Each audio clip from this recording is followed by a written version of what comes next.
Start. Mr. Deputy Speaker, sir, before I say anything about defense, I would like to congratulate the Home Ministry on the splendid work it has done in connection with the improvement of the conditions of the scheduled castes and scheduled tribes. The present Home Minister and his ministry are not spending money on good schemes as used to be done in the past. They have got very many schemes, and those schemes are really worth spending lot of money. They are really for the benefit of these communities. I was going to ask the Home Ministry to set up a separate fund for the construction of houses for these communities, since the ministry concerned with housing had completely neglected this problem which is facing these communities. Even the Planning Commission in the last 5 years has not done much in this regard.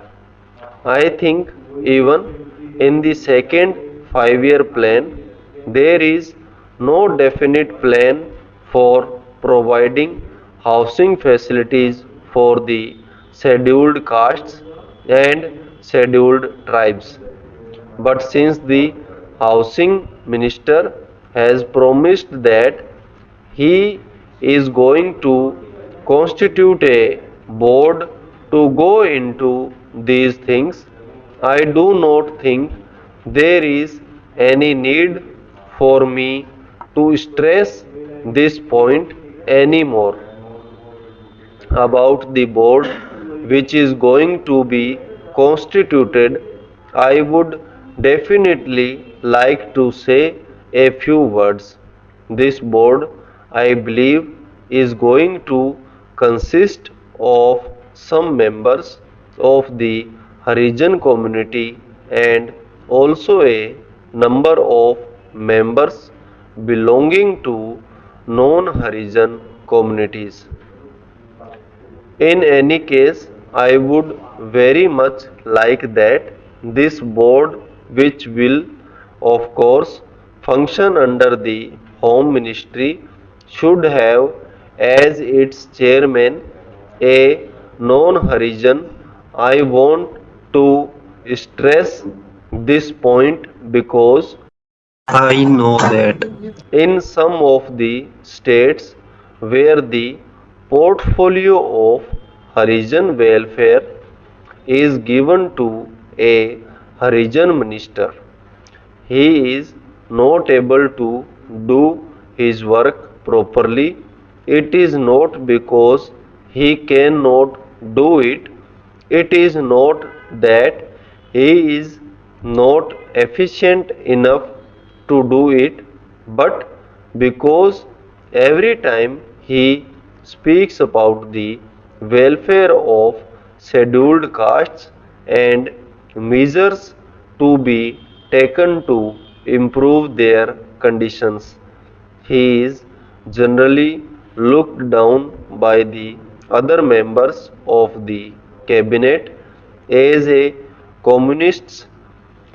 If the same thing is done by a member belonging to a non-Harijan community, he will be considered to be doing a national service. Therefore, the chairmanship should go to a non-Harijan.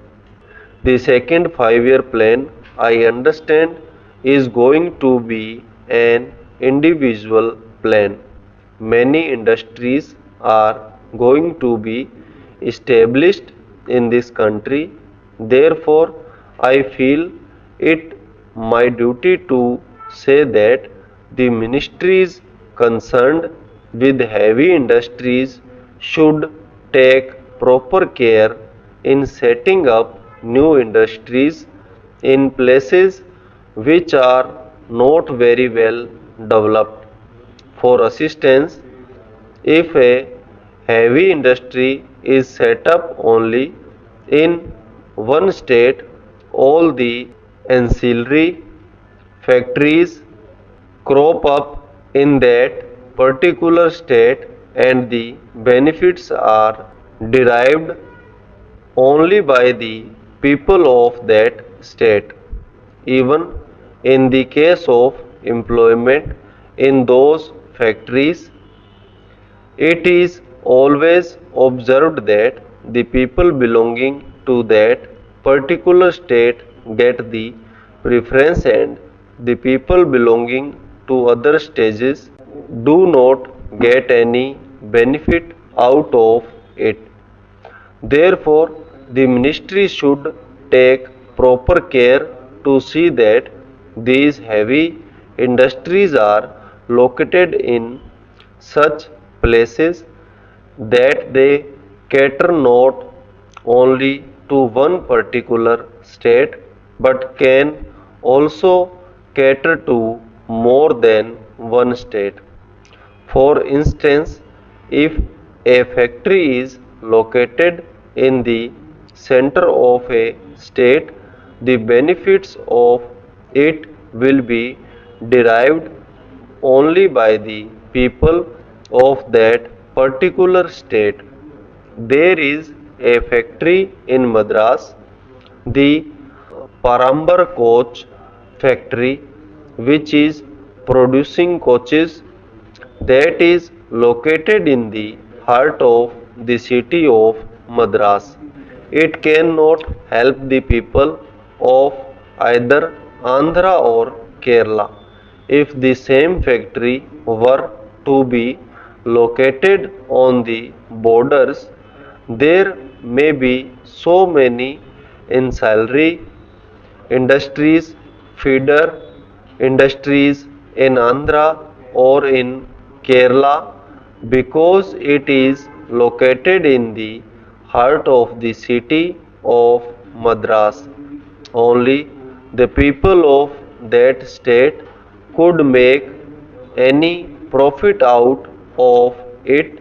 Therefore, I appeal to the ministry concerned to take proper steps to locate the future industries in such places so that they could be of help not only to one state but be of help to more than one state. In Hyderabad, there is a place which produces thermal power, but there are no industries to make us to that power. Repeated requests have been made by the government of Hyderabad, but the ministry at the center is not at all taking any notice of it. I think if a factory to produce electrical goods or a small fertilizer factory or a small engineering factory were to be located at that particular place, that will be able to cater not only to the Hyderabad state but also to Andhra and other places as well. Therefore, it is necessary that steps should be taken to see that heavy industries are located not in one particular state but on the borders of states. Stop.